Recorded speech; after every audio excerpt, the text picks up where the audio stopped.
Hey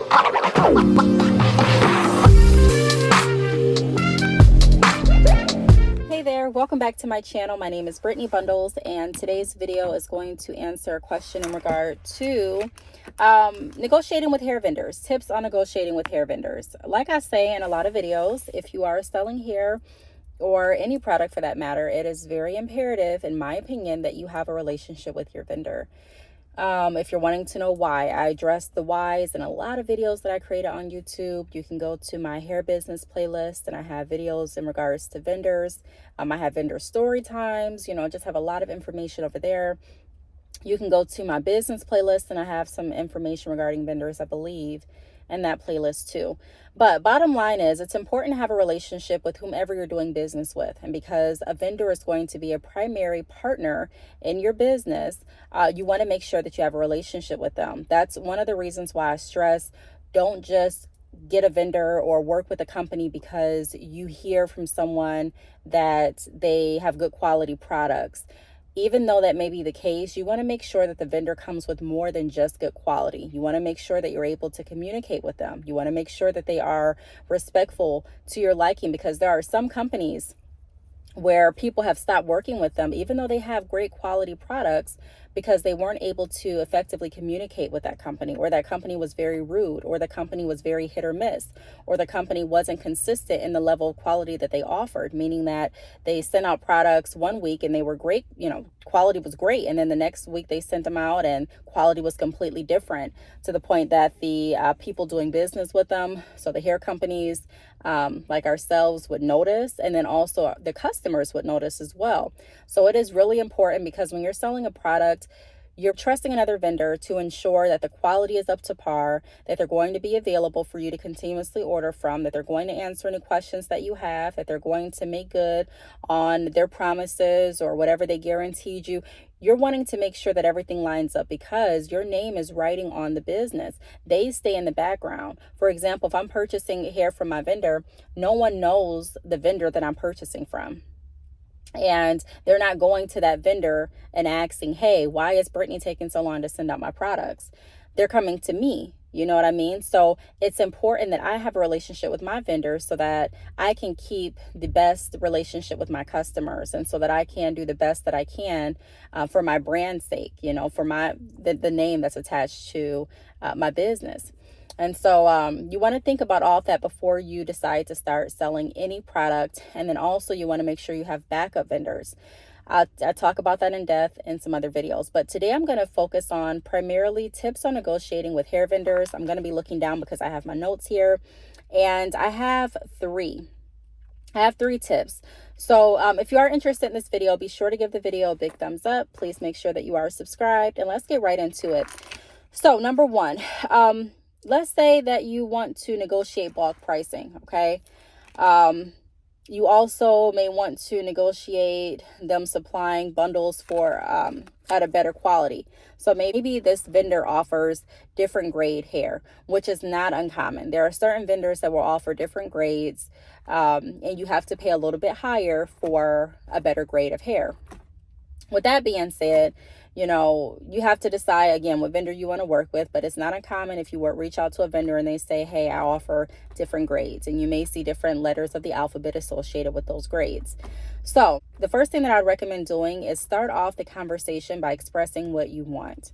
Do that very clearly, because there are so many people, even me. I supply people hair, so I'm the vendor for people that drop ship with me, and also people that purchase in bulk, and even people that purchase standard orders. You'll be surprised how many people reach out, and they kind of reach out in a roundabout way, and they're not being direct. I can let you know that more than likely your vendor is busy, especially if you have a good vendor. They're busy. They have a lot of different people they're working with. They have different things to do. And so it always works best when you are working with anyone in business to be direct as to what you want. Okay, you don't want to beat around the bush. I know it may sound or seem like it's more polite to not just come out and say what you want, but I'm saying that once you do your initial greeting, hey, how are you, or how you doing, I'm reaching out because you want that to be very clear, and you want to be firm on what you're asking. So if you're asking to negotiate price, then you want to say something very direct, like, hey, such and such, I'm reaching out due to pricing. After reviewing your price list, based on the amount of bundles I'm going to order, can you offer a price range around X amount of dollars? Can you offer a price of X amount of dollars? I'm willing to submit payment now if you can offer a price of X amount of dollars. I'm willing to purchase X amount of bundles, X amount of frontals, X amount of closures, if you're willing to blank, blank, blank. You know what I mean? So I'm being very direct as to what I'm wanting. I'm not being rude. I'm not beating around the bush. And when you beat around the bush, just to be honest, some people consider it as insulting their intelligence because they feel like you're wasting their time and they feel like you're not being just completely upfront and direct. Also, some people may take offense to you beating around the bush and may think that you're wasting their time. They may think that you're not that serious, that you really don't know what you're talking about. And so just from experience, vendors will and not all of them, but some vendors will treat you based on the level of, they will treat you a different way based on the level that they feel you're on in the hair industry.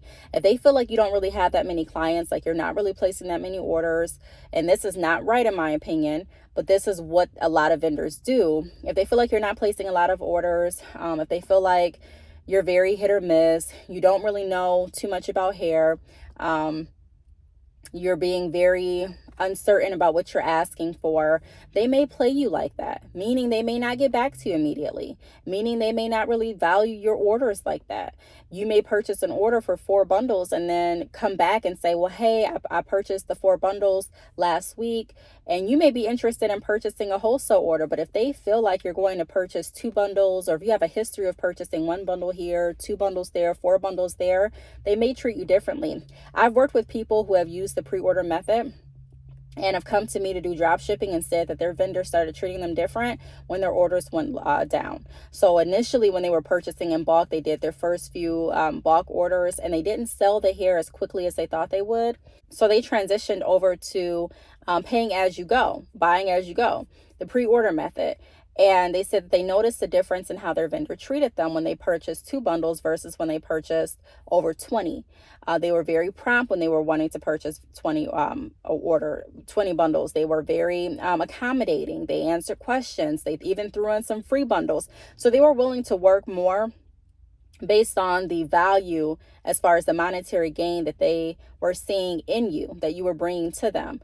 So again, it goes back to making sure that you have a good relationship with your vendor and be firm with what you are wanting. The next tip that I have is let them know what's in it for them. Okay.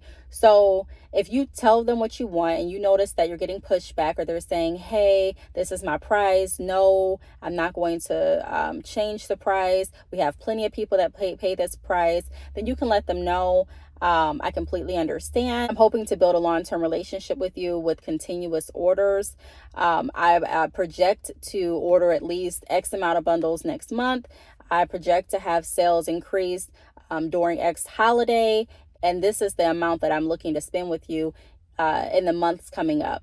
I'm wanting to know if you're able to offer this rate in order for me to further promote your quality in exchange to bring you more sales. Something like that. Now, I do want to put this out there. You don't want to get in the habit of constantly negotiating rates, in my opinion, because that could have vendors just leave you alone as well.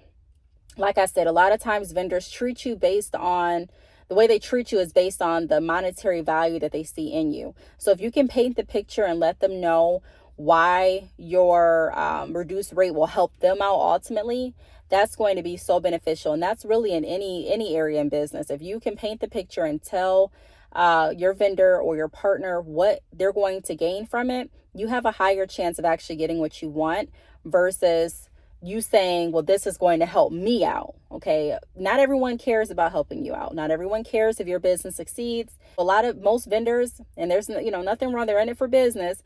They're in it for what's going to benefit them.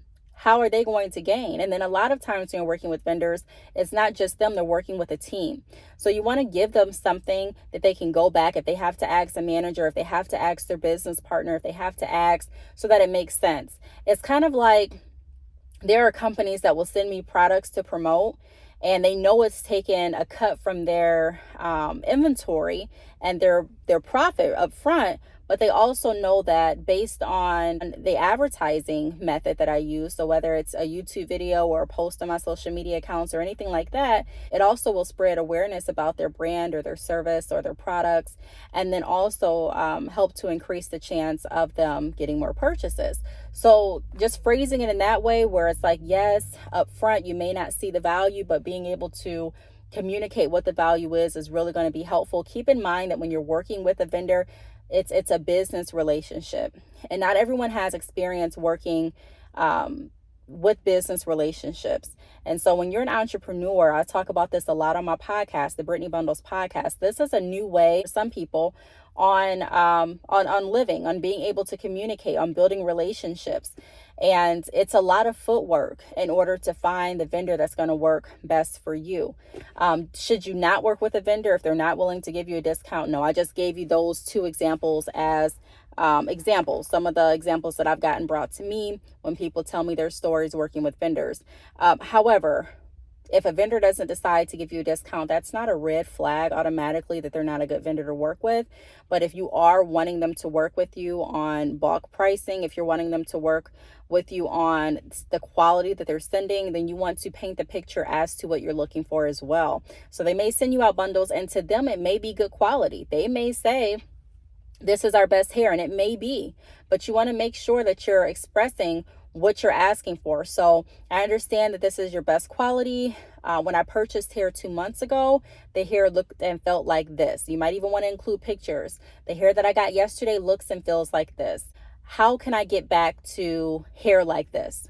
What type of hair is this? They look completely different. Are they different grades? So you want to make sure that you're asking those questions. And then also when you're asking the questions, you can phrase the questions in a way that makes you seem very knowledgeable about the hair industry as well. So those are my 3 main tips. You want to first make sure that you're communicating very clearly as to what you're looking for. Go over why it's important for them, like why them helping you is going to help them. That mentality of help me, help you pretty much. And then also paint the picture. So be descriptive, send additional pictures.